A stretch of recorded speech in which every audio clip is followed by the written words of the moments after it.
ابھی حال ہی میں ایک بہت بڑی خبر سامنے آئی تھی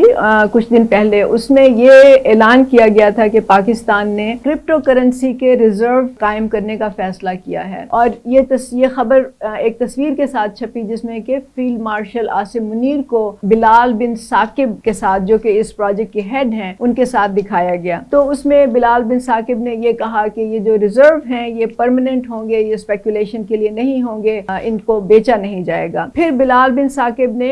2025 کی جو کرپٹو کرنسی کی کانفرنس تھی لاس ویگس میں امریکہ میں, جو کہ ایک شہر ہے, وہاں پہ یہ منعقد ہوئی اور اس میں انہوں نے پاکستان کو ریپرزینٹ کیا. اس میں مجھے تھوڑی سی ہنسی بھی آئی کیونکہ لاس ویگس جو ہے وہاں پہ جوئے کے بڑے بڑے سینٹر ہیں, مطلب وہاں پہ بڑے بڑے ہوٹلز ہیں جس میں کہ مختلف طریقوں سے جوا کھیلا جاتا ہے. اور کرپٹو کرنسی جو ہے وہ ابھی تک اس کے بارے میں کافی نیگیٹو تاثرات ہیں لوگوں میں, یا منفی خیالات ہیں کہ اس کو بھی اسپیکولیشن کے لیے استعمال کیا جاتا ہے, یا آپ بہت امیر ہو جاتے ہیں یا بہت غریب ہو جاتے ہیں, آپ بہت سے پیسے ایک دم سے بنا سکتے ہیں یا ایک دم سے بہت سے پیسے لوز کر سکتے ہیں. بہرحال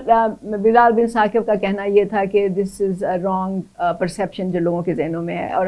خدا کرے ایسا ہی ہو. جب وہ کانفرنس ہوئی تو اس میں بلال بن ثاقب نے بہت اچھی باتیں کی اور انہوں نے بہت سے فائدے بتائے اس پروگرام کے. بلکہ اس کے لیے تو حکومت پاکستان نے 2000 میگا واٹ کی جو بجلی ہے وہ بھی مختص کی ہے, کیونکہ یہ جو پورا پروجیکٹ ہے اس پہ بہت زیادہ بجلی خرچ ہوتی ہے. اب عام پاکستانی جو ہیں ان کو شاید کرپٹو کرنسی کا, بٹ کوائن کا, مائننگ کا, یہ سارا ان کے لیے الفاظ شاید ان کی کوئی مطلب معنی نہیں رکھتے, لیکن میرا خیال ہے کہ ان کو سمجھنا چاہیے اور سیکھنے کی ضرورت ہے, کیونکہ لگتا ہے کہ یہ ایک بہت بڑا آگے آنے والے دنوں میں ایک پروجیکٹ ہوگا. پی ٹی آئی والوں کا تو یہ رویہ تھا کہ ان کو تو ہر چیز میں کیڑے نکالنے کی عادت ہے, اور ہر چیز میں وہ صرف اپنا سیاسی ایجنڈا لے کے چلتے ہیں, اپنا ہی جو ان کا سیاسی موقف ہوتا ہے اس کو آگے بڑھاتے ہیں. تو وہ عاصم منیر پہ تنقید کر رہے تھے اور وہ کہہ رہے تھے کہ ان کی کیا ضرورت تھی, اس میں اس کا کیا دخل عمل ہے. بہرحال ہم اس سے آگے کی بات کرتے ہیں.